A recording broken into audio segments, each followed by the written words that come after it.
کہ opposition leader جو ہے وہ پبلک اکاؤنٹس کمیٹی کا ہیڈ ہوتا ہے اور دیگر چیز ہوتی ہیں. لیکن ساتھ ہی ساتھ آئینی قانونی جمہوری روایت ہے کہ کوئی شخص جو کسی ایجنسی سے انویسٹیگیٹ ہو رہا وہ اس کا ہیڈ نہیں لگ سکتا. یہ والی روایت کو بھی تو برقرار جو بھی روایت برقرار رکھنی ہے تو حکومت کا اپنا فیصلہ ہے, باقر نہ مانے تو ان کی اپنی مرضی ہے. لیکن افتخار دورانی صاحب, حبیب اکرم صاحب کو بھی سمجھ نہیں آ رہا کہ آخر حکومت کے آبجیکٹیوز ہیں کیا. آپ ہی بتا دیجئے کون سا ایسا آبجیکٹیو ہے جسے اس طرح سے اچیو کرنا ہے, اور کچھ دن پہلے تک نرمی تھی, اچانک سختی کیوں آ گئی؟ بسم اللہ الرحمن الرحیم. یہ بڑی حیران کن بات ہے کہ حبیب اکرم بھائی کو پتہ نہیں ہے کہ کیا اسٹریٹجی ہے. چلے میں ابھی کوشش کرتا ہوں کہ جو میں ایکسپلین. سر وہ حبیب صاحب چھپا رہے ہیں, اصل میں پتہ ہی نہیں سارا جو پارٹی میرا خیال ہے یہ ٹھیک بات ہے. دیکھیں جی, 22 سال سے عمران خان نے جو پارٹی کھڑی کی ہے اس کا مین پلان کیا تھا؟ اینٹی کرپشن, کہ جی کرپشن فری سوسائٹی.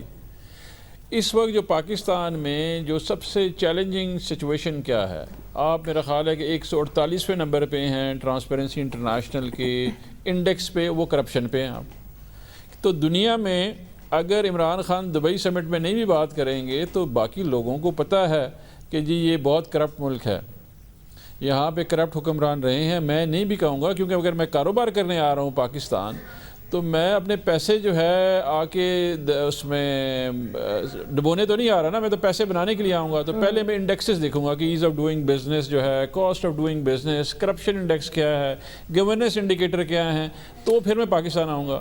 تو وہ میں پاکستانی حکومت سے تھوڑی پوچھوں گا, میں تو انڈیکسز اویلیبل ہیں اس پہ دیکھ لوں گا. دورانی صاحب فائن, آپ کا ایک پولیٹیکل نیریٹو تھا جس کو آپ لے کے چل رہے ہیں, لیکن ابتدا ہم نے چند دن پہلے دیکھا کہ آپ کی جو حکومت جو ہے, آپ کی حکومت نے کچھ لفظی گولہ باری میں کمی کی اور چند دن بعد دوبارہ شروع ہو گئے. بالخصوص آپ شیخ رشید صاحب کو دیکھ لیں, اس کے بعد شیخ رشید صاحب نے ایک ایسی گولہ باری شروع کی کہ اب ان کی زد میں تو ان کی اپنی فوج ہے نہیں, خود اسد قیصر صاحب بھی آگے.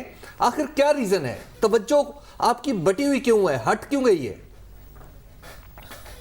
حکومتی معاملات سے؟ دیکھیں, ایک تو سیاسی تناظر ہے, ایک معیشی تناظر ہے, ایک ڈیولپمنٹ کا, یہ سائملٹینیسلی ساتھ چل رہے ہوتے ہیں. ابھی جب یہ آئے شہباز شریف کی بات جب آئی تو ہمارے پارٹی کے اندر ڈیبیٹ تھی اور ایک پریڈومیننٹ ویو تھا کہ آپ ایک بندہ جو کہ آلریڈی مطلوب ہے نیب کو, اس کو آپ پبلک اکاؤنٹ کمیٹی کا چیئرمین نہ بنائیں.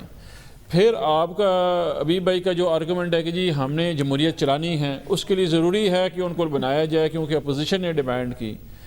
اچھا, وہ جو ہمارا مطلب جو دوسرا گروپ تھا وہ کہتا تھا کہ جی اپوزیشن کو آئیڈیل انوائرمنٹ کیا ہے ان کے لیے. آئیڈیل انوائرمنٹ میں کبھی بھی اپوزیشن گورنمنٹ کو نہیں چلنے دے گی. اگر آپ ان کو پبلک اکاؤنٹ کمیٹی کا چیئرمین لگائیں, ان کو کمیٹیاں دے دیں, جو مرضی کر لیں, اگر آپ ایک الٹے بھی لٹ جائیں گے تو کہیں گے ایک ٹانگ سے لٹکیں. یہ صورتحال میں آپ کو جو ہے اپوزیشن نہیں چلنے دے گی. اچھا, جو دوسرا پوائنٹ آف ویو تھا وہ بڑا کلیئر تھا, وہ کہہ رہے تھے کہ نہیں جی یہ جمہوریت کے لیے بڑا ضروری ہے, آگے بڑھنے کے لیے انہوں کر دیں. وہ ٹیسٹ ہو گیا. جب یہ آئے تو ایگزیکٹلی انہوں نے کیا کیا. ابھی بھائی یہ دیکھیں, یہ بڑی سمجھنے کی بات اس لیے ہے اور میں چاہتا ہوں کہ آپ اس کو ڈیبیٹ کریں. ان کے کیسز چل رہے تھے. اچھا, کیسز میں انہوں نے کیا کیا, انہوں نے ایگزیکٹلی بلایا اور نیب کو پریشرائز کیا. پریشرائز کرنے سے کیا ہوا, چیزیں جو ہیں وہ ڈیفرنٹ ہونا شروع ہو گئیں. ابھی اس کے ساتھ ساتھ ایک کیس چل رہا تھا جو عوام کا مقدمہ تھا, میں یہ نہیں کہوں گا تحریک انصاف کا تھا, پوری قوم کھڑی ہوئی اور انہوں نے کہا کہ جی حکمران کو قانون کا تابع ہونا چاہیے, جو پیناما کیس تھا. اس کیس میں نیب کا ایک پروسیکیوٹر جاتا ہے جو کہ اسلام آباد ہائی کورٹ میں اس کو اپیئر ہوتا ہے. وہاں پہ پوری دنیا کو پتہ ہے, پورے پاکستان کو پتہ ہے کہ مے فیئر اپارٹمنٹ کی کیا پرائس تھی جب وہ خریدا گیا تھا, 5,85,000 پاؤنڈ جو تھی. اس سے جج پوچھتا ہے کہ جی بتائیں کہ یار یہ کتنی قیمت ہے, وہ کہتا ہے گوگل کر لیں. میرا مقدمہ, آپ کا مقدمہ, آپ لوگوں نے آپ کہہ رہے ہیں کہ نیب کے اوپر اتنا پریشر آیا شہباز شریف کے پی اے سی کے چیئرمین بننے سے کہ نیب کا موقف عدالت میں بدل گیا. مجھے یہ بتائیں کہ گفتگو اسمبلی میں ہوئی کیا ہے. مجھے آپ تو روز پروگرام کرتے ہیں, جب سے وہ آئے ہیں اسمبلی میں گفتگو کس چیز پہ ہوئی ہے, تمام لیڈران نے کس کو ٹارگٹ کیا؟ ٹھیک ہے. اچھا, ساتھ معذرت کے ساتھ آپ سے یہ سوال, افتخار دورانی صاحب کہہ رہے ہیں کہ جی اپوزیشن کے کہنے پر لگایا, لیکن لگایا تو آپ نے اپنوں کو ناراض کر کے, اب آپ کسی اور کو اس کا الزام نہیں دے سکتے. تو اب حکومت جو چاہ رہی ہے کہ قانونی طریقے سے ہٹایا جائے گا, تو اس کا کوئی پہلے تو کوئی قانونی طریقہ نہیں تھا لگانے کا, ایک ضابطۂ اخلاق تھا جسے ایک ٹرینڈ تھا, سب نے فالو کرنا تھا اور کیا بھی اس بار. اب کوئی کون سا ایسا قانونی طریقہ ہوگا جس سے ہٹایا جائے گا؟ دیکھیں قانونی طریقہ اور میں لانی صاحب کے پاس واپس بھی جانا چاہتا ہوں، لیکن قانونی طریقہ کوئی اسپیسیفک اس طرح کا طریقہ نہیں ہے جو قانون یہ کہتا ہے کہ اور یہ جنرل کلاسز ایکٹ کے اندر یہ پاور گیون ہے، جو ہمارے آئین کے اندر ویسے یہ پاور بڑی اسپیسیفک ہے، سپریم کورٹ کی ججمنٹس میں ہے کہ جو اتھارٹی جس بھی طریقے سے کسی کو کسی پوسٹ پہ تعینات کرے، اس اتھارٹی کے پاس یہ بھی اختیار ہوتا ہے کہ اس کو وہاں سے انڈو کر لے، اس پاور کو انڈو کرنے کا۔ تو جس طرح ان کو بنایا گیا تھا نیشنل اسمبلی کی نوٹیفیکیشن کے تھرو، اسی طرح ان کو انڈو بھی کیا جا سکتا ہے۔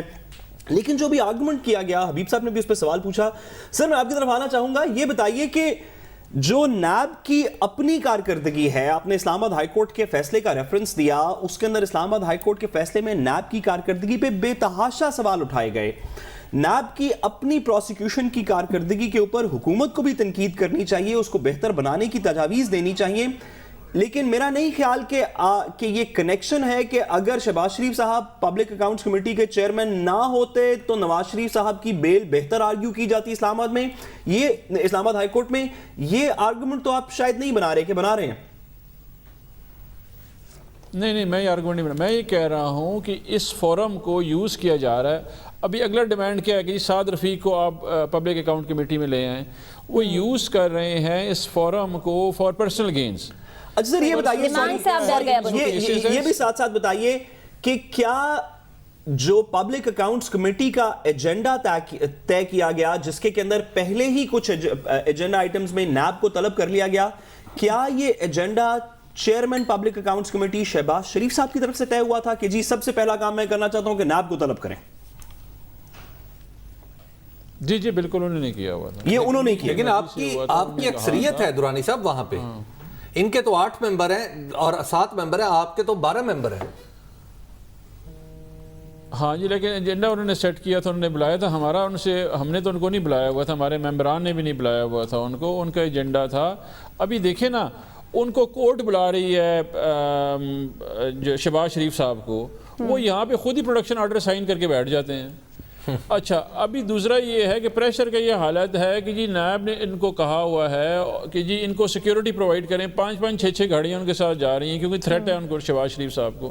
وہ تو ایکچولی گورنمنٹ میں ہیں، یہ منسٹر آنکلے میں میرے گھر کے ساتھ یہاں پہ رہتے ہیں، وہ تو کسی جگہ پہ نہیں لگ رہا کہ نیب میں درانی صاحب آپ کا ایک بہت ہی اگریسو ایجنڈا ہے ریفارمز کا، آپ نے اسمبلی میں لے کے جانے ہیں، آپ نے قوانین کے اندر اصلاحات کرنی ہے، آپ نے اپنے منشور میں کچھ چیزیں طے کر رکھی ہیں۔ آپ کے خیال میں اس ماحول میں آپ کی حکومت اس قابل رہے گی کہ کوئی قانون منظور کروا سکے سوائے منی بل کے؟ اب تک تو ایسا لگ رہا ہے کہ نہیں ہوگا۔ ابھی بھائی اگر ہم جو مرضی کر لیں، بات یہ ہے کہ ایک بندے کے پیسے جا رہے ہیں جو اس نے ساری زندگی کرپشن سے کمائے ہوئے ہیں، وہ کیسے آگے اسمبلی چلنے دے گا؟ ہمارا ایجنڈا تو کوئی نہیں ٹو کرے گا، ہم کہتے رہے۔ افتخار دورانی صاحب آپ کی اجازت سے، افتخار دورانی صاحب یہ بتائیے گا کہ اب وزیر اعظم تو کہہ رہے ہیں کہ جتنا کمپرومائز کرنا تھا کر لیا پارلیمانی امور کو چلانے کے لیے، پارلیمنٹ کو چلانے کے لیے، اب وزیر اعظم نے احکامات جاری کر دیے کہ ہٹا دیا جائے، ابھی دیکھا جائے گا، کہا جائے گا کہ کوئی اور آپشن دیکھی جائے گی؟ نہیں ابھی تو گفتگو ہوئی ہے، آگے دیکھیں ابھی جب فیصلہ ہوگا کہ اس طریقہ کار کے اوپر فیصلہ ہوگا پھر آگے بڑھ کے ہم بتائیں گے، اناؤنس کریں گے اس کے اوپر۔ ابھی تو صرف گفتگو، ابھی طریقہ کار طے نہیں کیا، کیونکہ نیچرلی پارٹی کے اندر بھی تھنکنگ۔ ہاں جی، اس میں یہ دیکھیں نا، ابھی 18 سے جو سیشن سٹارٹ ہوگا ہم لیجسلیشن لانا شروع کر دیں گے، عوام کے سامنے ہوگا کہ وہ کتنی لیجسلیشن میں سپورٹ کرتے ہیں۔ ٹھیک ہے، اچھا یہ بتائیے شیخ رشید صاحب جو جس انداز میں آپ کی پارٹی کے وہ اتحادی ہیں، بلکہ سنگل پارٹی آپ انہیں کہہ سکتے ہیں، ایک شخص پہ مشتمل پارٹی ہے، ان کے بارے جس انداز جو انہوں نے انداز گفتگو اختیار کر رکھا ہے، کیا پی ٹی آئی یا پرائم منسٹر کو سپورٹ کر رہے ہیں یا وہ اپنی مرضی سے آپ ہی کے سپیکر پر حملہ آور ہیں؟ دیکھیں شیخ رشید صاحب جو ہے پہلے دن سے ان کا خیال نہیں تھا کہ جی شہباز شریف صاحب کو پبلک اکاؤنٹ کمیٹی کا چیئرمین بنایا جائے، وہ ان کے ساتھ رہے بھی ہوئے ہیں، وہ جانتے ہیں، پرانے منجے ہوئے تو وہ شروع سے ایسے ہی تھا. جب یہ ایفیکٹ آنا شروع ہو گیا تو ان کا کنسرن ریز ہونا شروع ہو گیا. انہیں کہا تھا جی پہلے دن میں نے کہا تھا ان کو نہ لگائیں, تو وہ پوزیشن ابھی لے رہے ہیں. اور میرا خیال ہے کہ وہ جو ان کا پوائنٹ آف ویو ہے, پہلے وہ ہمیں کہہ رہے تھے, ابھی انہوں نے ٹی وی پہ کہنا شروع کر دی. انڈیپینڈنٹ اپنی پارٹی ہے ان کا, اور وہ چیئرمین ہے پارٹی کے, وہ کہہ سکتے ہیں. گیلانی صاحب آپ نے کیونکہ شیخ رشید صاحب درانی صاحب کیونکہ شیخ رشید صاحب کی بات ہوئی اور آپ ابھی آپ نے ان کی کچھ باتوں پہ وضاحت بھی کی. انہوں نے ایک بات جو بار بار کچھ انٹرویوز میں بھی ریسنٹلی کی, وہ یہ ہے کہ میری عمران خان صاحب سے ملاقات ہوئی, انہوں نے بے دھڑک طور پہ کہا کہ کوئی این آر او نہیں ہوگا. پرائم منسٹر صاحب کی اپنی سپیچ میں بھی یہ بار بار انہوں نے کہا. آپ کی کیونکہ کریڈیبلٹی اتنی زیادہ ہے, لوگ آپ کی بات بہت زیادہ, آپ کے کچھ دیگر پارٹی ممبر سے زیادہ سنتے ہیں, کون این آر او کی کوشش کر رہا ہے؟ کیا آپ اس پہ تھوڑی سی وضاحت کر سکتے ہیں؟ دیکھیں یہ پرائم منسٹر لیول کی کنورسیشن ہے, جو ان کو علم ہے اس بارے میں وہ بار بار کہتے رہتے ہیں, تو وہ کنسرن ہے جو کہ وہ ایڈریس. لیکن پرائم منسٹر کے علاوہ ہی کسی کو علم نہیں ہے, باقی سب کیا سارائی کر رہے ہیں.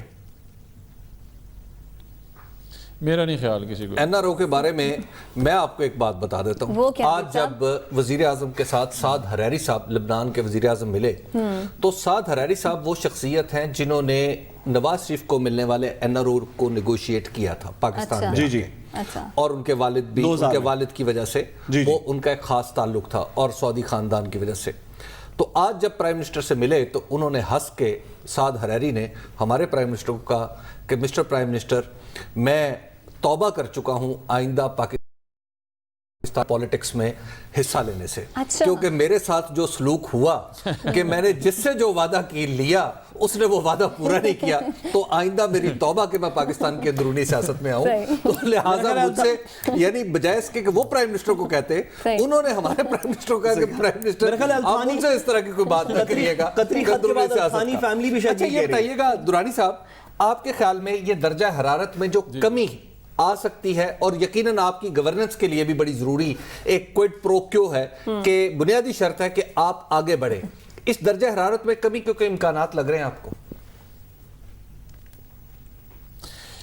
دیکھیں ابھی بھائی بات یہ ہے کہ ایک پرسیپشن کریٹ ہو گیا ہے کہ شاید ہم درجہ حرارت بڑھاتے ہیں. یہ بیسیکلی ہمیں تھوڑا سا اس کے اوپر سافٹر کبھی کبھار ہونا چاہیے, لیکن جنرلی ہم سافٹر نہیں ہیں. اگر آپ پوری پارٹی میں دیکھیں نا جی, ہماری پارٹی کے تقریباً کوئی 176 کے قریب ووٹ ہیں نیشنل اسمبلی میں, اسی طرح ایک پروونشل اسمبلی 88 لوگ ہیں, کے پی میں 184 لوگ ہیں, پنجاب میں کچھ 34 سندھ میں ہیں.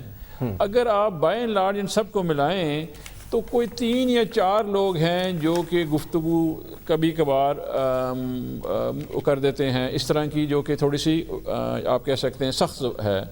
باقی تو بائی اینڈ لارج پارٹی جو کیری کر رہی ہے وہ تو نارمل کنورسیشن کر رہی ہے. لیکن کیونکہ وہ کہتے کیا ہیں جی, ابھی میں بتاتا ہوں جی ہمارے ساتھ ہوا کیا.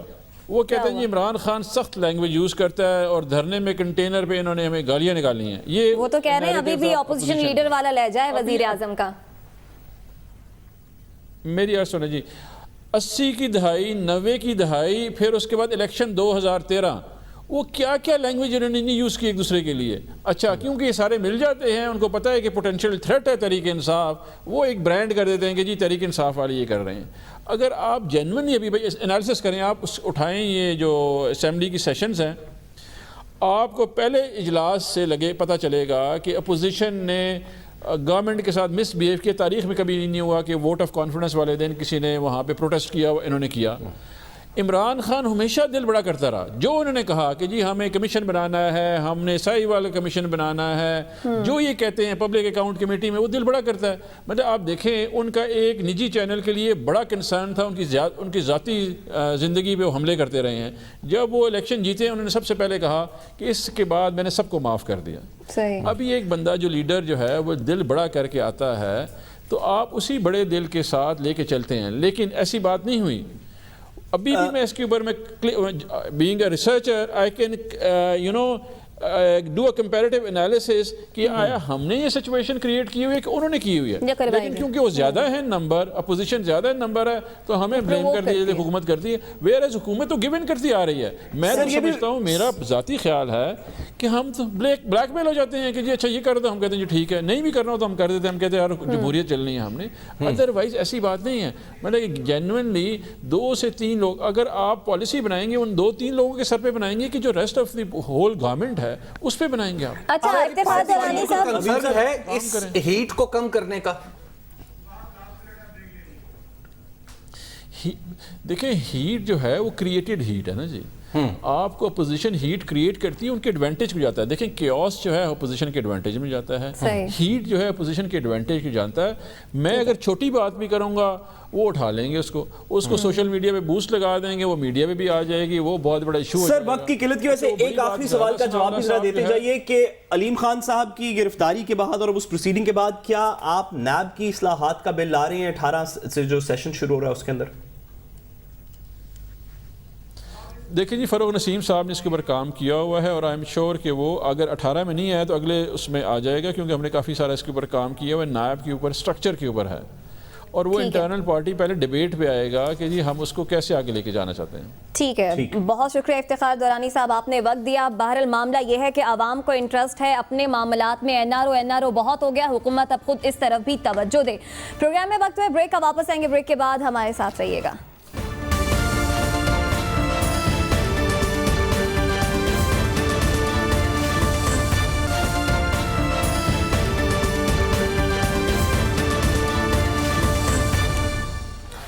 ویلکم بیک ناظرین. آپ کو بتائیں کہ سابق فاٹا کے انضمام پر خیبر پختونخوا حکومت جو ہے وہ تقسیم ہے. مثالی صوبہ کہا جاتا ہے خیبر پختونخوا کو, لیکن اب یہاں پر بھی اختیارات کی جنگ ہے. تبادلے ہو رہے ہیں, کیوں ہو رہے ہیں, کیا اس کی وجہ, اسی پہ بات کرنے کے لیے مشیر وزیر اعلیٰ اور ترجمان خیبر پختونخوا حکومت اجمل خان وزیر صاحب ہمارے ساتھ موجود ہیں. اجمل خان صاحب بہت شکریہ آپ کے وقت کا. یہ بتائیے گا آپسی اختلافات کے اب افسران بھی بھین چڑھ رہے ہیں, تو پھر باقیوں کا کیا ہوگا؟ دیکھیں پہلی بات تو یہ ہے کہ یہ بالکل ایک غلط تاثر پیدا کیا جا رہا ہے. کوئی ایسی بات نہیں ہے. یہ جو ٹرانسفر پوسٹنگ ہوئی ہے یہ روٹین کا میٹر ہوتا ہے اور یہ حکومت کا حق ہوتا ہے. آپ دیکھیں کہ اگر آئی جی خیبر پختونخوا وہاں سے تبدیل ہوئے ہیں, جو کہ میں ابھی بھی کہتا ہوں کہ زبردست پولیس آفیسر تھے, میں نے کل بھی کہا صلاح الدین محسود صاحب, ان کی خدمات اگر وہاں پہ کشمیر میں اس کی ضرورت ہے وہاں پہ اس کو ٹرانسفر کر دیا ہے تو اس میں کون سی ایسی بات ہے؟ اجمل بھائی ایک معاملہ سمجھ لیجیے, کس جگہ پہ رکھیں. اجمل بھائی بات یہ ہے کہ آپ کا خود تعلق سابقہ فاٹا سے ہے, صلاح الدین محسود صاحب کا تعلق بھی سابقہ فاٹا سے تھا. ایک ایسے موقع پہ کہ وہاں پر آپ کو پولیس سروس بنانی ہے, ایک طرف آپ ہی کی حکومت کے کچھ لوگ کہہ رہے ہیں نہیں جی وہاں پہ لیویز ہونے چاہیے, تو یہ کیا معاملہ ہے پھر؟ دیکھیں ابیب اکرم صاحب, آپ کو ایک چیز میں کلیئر کر دوں کہ سپریم کورٹ کا ایک فیصلہ آیا ہے اور اس فیصلے میں یہ کرسٹل کلیئر لکھا ہوا ہے کہ جو قانون پشاور اور مردان میں ہیں وہ قانون اب ان ٹرائبل ڈسٹرکٹ میں ہیں, تو اس میں تو کوئی دوسری رائے نہیں ہے کہ وہاں پہ وہی سارے قوانین ہم امپلیمنٹ کرنے جا رہے ہیں جو سیٹل ڈسٹرکٹ میں, جو پہلے والے ڈسٹرکٹس میں ہیں, تو اس میں تو کوئی دوسری رائے نہیں ہے. اب اس کو لیے ہم میکینزم بنا رہے ہیں کیونکہ آپ حبیب اکرم صاحب بہت بہتر جانتے ہیں, آپ نے اس ایریا کو بھی جانتے ہیں کہ آئے روز میں اور چیف منسٹر صاحب ہم کبھی وزیرستان جا رہے ہیں, وہاں پہ ہم باجوڑ جا رہے ہیں, ہم خیبر ایجنسی جا رہے ہیں, کیونکہ یہ کام اتنا آسان نہیں ہے جتنا لوگوں کو سمجھ آ رہا ہے. اور پرائم منسٹر عمران خان کا ویژن ہے, اس کے مطابق ہم نے اس کو امپلیمنٹ کرنا ہے. وہ ہم ایز اے ٹیم کر رہے ہیں جس میں ہم سارے مل کر اس چیز کو کر رہے ہیں تاکہ اس چیز کو ہم اس طرف جو 70 سال وہاں کے لوگوں کے محرومیاں ہیں وہ ہم نے ختم کرنے کے لیے ہم اقدامات اٹھا رہے ہیں. اور اس پہ جی خان صاحب آپ نے بالکل درست کہا کہ قانون ہے, قانون کی امپلیمنٹیشن ہونی چاہیے, سپریم کورٹ کی ججمنٹ ہے اس کی امپلیمنٹیشن ہونی چاہیے. اسی قانون کی امپلیمنٹیشن کے تنازع میں آپ نے 2017 میں پولیس کا ایک قانون پاس کیا تھا جس کے اندر آئی جی کو سیکیورٹی آف ٹینیور دیا تھا, اور اگر اس 3 سال سے پہلے سیکیورٹی آف ٹینیور سے پہلے آپ نے آئی جی کو ریموو کرنا ہے تو اس کا ایک پروسیس اس قانون میں تحریر شدہ ہے. آپ سے مسئلہ اس وقت سوال یہ نہیں ہے کہ آپ نے آئی جی کو حکومت نے کیوں نکال دیا یا کیوں چینج کر دیا؟ سوال یہ ہے کہ جہاں پہ آپ قانون کی پاسداری کر رہے ہیں تو اس قانون کو فالو کرتے، پراپر اس کی ریزنز دیتے، رائٹ آف ہیئرنگ دیتے، اس کے بعد آپ نکالتے آئی جی کو. یہ مسئلہ، یہ کیوں نہیں پروسیس کیوں نہیں فالو کیا گیا جو آپ کی حکومت نے خود بنایا تھا؟ پہلی بات تو یہ کہ اکرم حبیب صاحب یہ ایک بالکل غلط تاثر ہے. آئی جی خیبر پختونخوا جو تھے صلاح الدین صاحب، اس کو آئی جی آزاد کشمیر لگایا گیا، اس کو نکالا نہیں گیا، نہ کوئی ایسی بات ہے، نہ اس کو کوئی سزا ہے، نہ ان سے کوئی اس نے ہمارے لیے صوبے کے لیے پچھلے ٹینیور میں سعد رسول جو بات کر رہے ہیں، انہوں نے جو ٹینیور گزارا ہے انہوں نے ایکسلنٹ ورک کیا. اجمل بھائی، سعد رسول جو بات کر رہے ہیں وہ یہ ہے کہ آپ کے قانون میں گیون پروسیس ہے، اس پروسیس کو فالو کیے بغیر یونیلیٹرلی ادھر سے بندہ اٹھا کے ادھر بھیج دیا. دیکھیں اس میں آپ کو بتاؤں کہ اس میں باقاعدہ یہ ظاہر ہے آئی جی اور چیف سیکرٹری لیول کی جو ٹرانسفر پوسٹنگ ہوتی ہے وہ فیڈرل گورنمنٹ نے کرنی ہے. ان کو جس کی ضرورت ہوتی ہے وہ وہاں سے اس کو وڈرا کرتے ہیں یا اس کی ٹرانسفر انہوں نے اس کے جو وہ ہے انہوں نے مانگ لی ہے کہ ہمیں یہاں پہ ضرورت ہے تو انہوں نے کر لیا. تو اس میں میرے خیال میں کہ اس میں کوئی ایسا مسئلہ نہیں ہے. اس پروسیس کو قانون کی خلاف ورزی ہے. ابھی بھی آئی جی آئے ہیں وہ بھی بڑے زبردست ہیں. خان صاحب اس بات سے کسی کو اختلاف نہیں ہے کہ فیڈرل گورنمنٹ کی پاور ہے، فیڈرل گورنمنٹ کو ایکسرسائز کرنی چاہیے. سوال صرف یہ ہے کہ وہ فیڈرل گورنمنٹ کا اختیار جو قانون اس کو دیتا ہے اس کو ایکسرسائز کرنے کا طریقہ کیا ہے.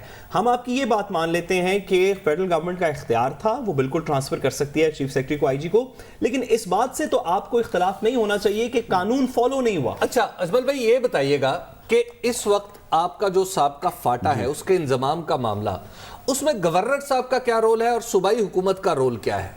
ڈسٹنکٹ کیسے کرتے ہیں، ڈیفائن کیسے کرتے ہیں؟ دیکھیں اکرم حبیب صاحب، سب سے پہلی بات تو یہ ہے کہ وہاں پہ اس وقت جیسے خیبر پختونخوا کے چیف ایگزیکٹو ہے وزیر اعلیٰ خیبر پختونخوا محمود خان، وہی چیف ایگزیکٹو ہے فاٹا کے اسی طریقے جیسے خیبر پختونخوا کے ہیں. تو اس میں تو کوئی دوسری رائے نہیں ہے. ہاں گورنر صاحب کی جہاں تک بات ہے، انہوں نے خود بھی، میں کل پریس ریلیز ایشو کیا ہے، انہوں نے خود یہ بات کی ہے. گورنر صاحب ہے یا چیف منسٹر صاحب ہے، ظاہر ہماری ایک جماعت بھی ہے، ایک پارٹی بھی ہے، وہاں پہ عمران خان کا ویژن بھی ہے اور بہت بڑا کام بھی ہے. فاٹا کو جو مرج کا پروسیس ہے اس میں ہم ایز اے ٹیم کام کر رہے ہیں. میرے خیال میں کہ کوئی یہ جو بات ایک تاثر پلایا جائے کوئی اختلاف نہیں ہے. یہ تو میں آپ کو بتا رہا ہوں کہ کوئی یہ گورنر اور وزیر آپ کا یہ ماننا ہے کہ یہ جو تاثر پھیلایا جا رہا ہے یہ غلط پھیلایا جا رہا ہے. حبیب اکرم صاحب آپ کے پاس ہمیشہ اندر کی خبر ہوتی ہے، آپ کو کیا لگتا ہے کہ واقعی میں ایک تاثر قائم کر دیا گیا، اختلافات ہے اور معاملہ اتنا ہی سادہ ہے؟ کچھ معاملہ ہے کہ گورنر صاحب کی کچھ ریزرویشنز ہیں. گورنر صاحب چونکہ سابقہ پہلے چیف ایگزیکٹو گورنر ہوا کرتا تھا فاٹا کا، تو فاٹا کا سیکریٹریٹ ابھی تک سم ہاؤ باقی ہے اور وہ پوری مشینری بھی باقی ہے. تو اس کی وجہ سے دو مختلف جگہوں پہ کچھ اختلافات تو ہیں. یہ میں آپ سے پوچھنا چاہ رہا تھا اجمل صاحب کہ یہ بتائیے گا کہ آپ الیکشن تک کب تک لے جائیں گے معاملات کو؟ وزیر اعظم نے کہا تھا کہ اس ویژن میں ایک بات شامل تھی کہ ہم وہاں پر بلدیاتی انتخاب کروائیں اور اس کے 1 سال یعنی 6 مہینے جس انتخاب کو گزر چکے ہیں، آئندہ 6 مہینے میں وہاں صوبائی انتخاب بھی کروانا ہے. یہ کانسٹیٹیوشن میں لکھا ہوا ہے. آپ معاملات کو وہاں تک کیسے لے کے جائیں گے اور کب تک لے جائیں گے؟ دیکھیں اس میں جو ایک چیز ہے، ایک تو میں ایک چیز کا حبیب اکرم صاحب آپ کو میں یہ بتا دوں کہ 95% جو فاٹا سیکریٹریٹ ہے وہ ختم ہو چکا ہے، وہ ڈیوال ہو چکا ہے. آپ چیک کر لیں، وہ 5% کچھ رہ گیا، وہ بھی انشاءاللہ 2 4 5 دن میں ہوں گے. نہیں انشاءاللہ وہ بھی مصیبت نہیں ہے، آپ دیکھیں گے آئندہ چند دنوں میں اس کا بھی وہ بھی ہم کر لیں گے. لیکن جو دوسری بات آپ کر رہے ہیں یہ بڑی امپورٹنٹ بات ہے. بالکل اس میں ہم نے اس دن باقاعدہ کیبنٹ سے اپروو کر لیا کہ جو بلدیاتی سسٹم ہے وہ وہاں پہ ہم نے ایکسٹینڈ کر لیا، وہ جو قوانین ہے وہ ہم نے ایکسٹینڈ کر لیے. بلدیاتی الیکشن کی طرف بھی ہم جا رہے ہیں. صوبائی الیکشن کا جو شیڈول ہے اور وہ جو سلسلہ ہے وہ الیکشن کمیشن نے کرنا ہے. ہم اس کے لیے تیار ہیں. ہمارا اس طرح ایسا کوئی صوبائی گورنمنٹ کا مسئلہ نہیں ہے کہ جو کوئی رکاوٹ ہو یا کوئی مسئلہ ہو. تو بلدیاتی الیکشن کب تک کروا لیں گے آپ؟